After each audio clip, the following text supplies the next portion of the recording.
The House with the Sky Door, a bedtime story inspired by Chapter 2, Gospel of Mark. In a quiet town where the air was warm and the rooftops slept beneath the sun, there was a house unlike any other. It had clay walls, a garden full of lavender, and a roof made of woven branches and smooth, sun-baked mud. But what made it special was not how it looked. It was what happened inside. People called it the listening house because something wonderful always seemed to happen when people gathered there. One day, as the wind moved gently through the olive trees, a traveler named Yeshu came to the town. His footsteps made little noise, but his presence stirred hearts like wind stirs chimes. Word spread quickly. The teacher is here, and soon the listening house was overflowing. People came from every direction. Shepherds still smelling of wool, mothers holding children, elders leaning on staffs, curious neighbors and quiet dreamers. The house became so full, not even the garden could hold them all. Inside, Yeshu sat on a woven mat and taught in a voice that sounded like sunlight feels. He spoke of forgiveness, of new beginnings, and of a kingdom that grew not with armies, but with kindness. Outside the house, 4 friends stood beside a mat. On it lay a man named Nadab, who could not walk. His legs were as still as sleeping branches, but his heart beat with hope. "We must get you to him," the friends said. But the doorway was too crowded. The windows were blocked. Still, they didn't give up. They looked at the roof, then at each other, and then they smiled. Climbing carefully, they carried Nadab up to the rooftop.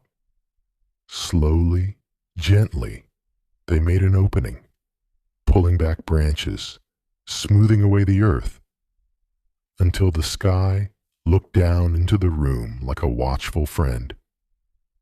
And through that opening, they lowered the mat, ropes in hand, until Nadab was lying at the feet of Yeshu. Everyone grew still. Would the teacher be angry? Would he turn them away? Yeshu looked at Nadab and smiled, not a small smile, but one that seemed to come from a place deeper than time. He knelt beside him and said softly, "Child, your sins are forgiven." Gasps filled the room. Some whispered, "Only God can forgive." But Yeshu's eyes held peace. "To show you that I do have this power," he said, turning to Nadab, "I say to you, rise, take your mat, and go home." And then Nadab's toes moved, then his knees. Then, like the blooming of a long hidden flower, he stood up.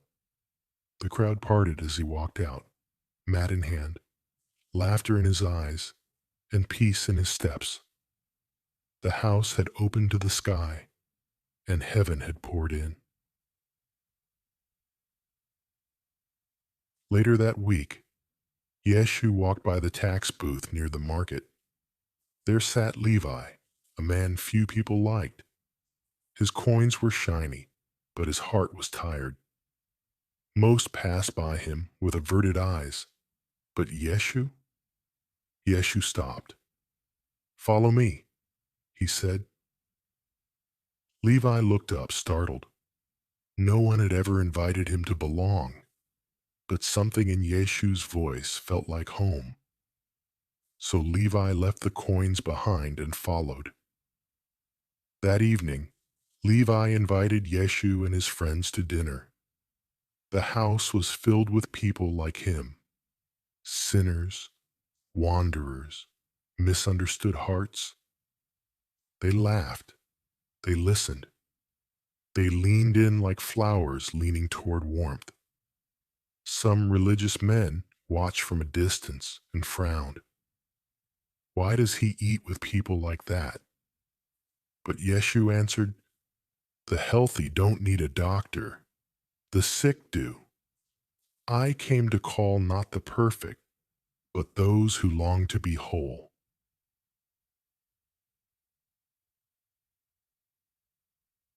One Sabbath day, as the sun brushed the wheat fields with golden fingers, Yeshu and his friends walked among the tall stalks. They plucked a few grains to nibble, smiling as they talked softly together. Some questioned him. You shouldn't do that on the Sabbath. But Yeshu said gently, the Sabbath was made for people, not people for the Sabbath. I am the Lord of rest, not rules. And the wind carried his words through the fields like petals in spring. And that night, back in the listening house, people spoke of all they had seen, of sky doors and second chances, of tables filled with unlikely friends, of rules turned into rest. And somewhere, Nadab lay beneath a fig tree, his mat now just a blanket, whispering into the stars, thank you. So sleep now, little dreamer. May your roof always be open to light. May your mat carry stories of healing. And may you always find yourself welcome at the table of love. If this brought you a moment of peace, feel free to subscribe for more calming content each day. Now, dear one, as you close your eyes and let this day slip away, remember the one who does not break the bruised reed, the one who heals gently, who teaches with wisdom, who speaks with calm. He is the Lord of rest, the comforter of the weary, the keeper of your soul. May your dreams be filled with golden fields and quiet streams. May your heart rest in the peace of knowing you are seen, loved, and called family by the one who walks through grain fields, still speaks truth, and always offers rest. Good night. Sleep peacefully in his embrace.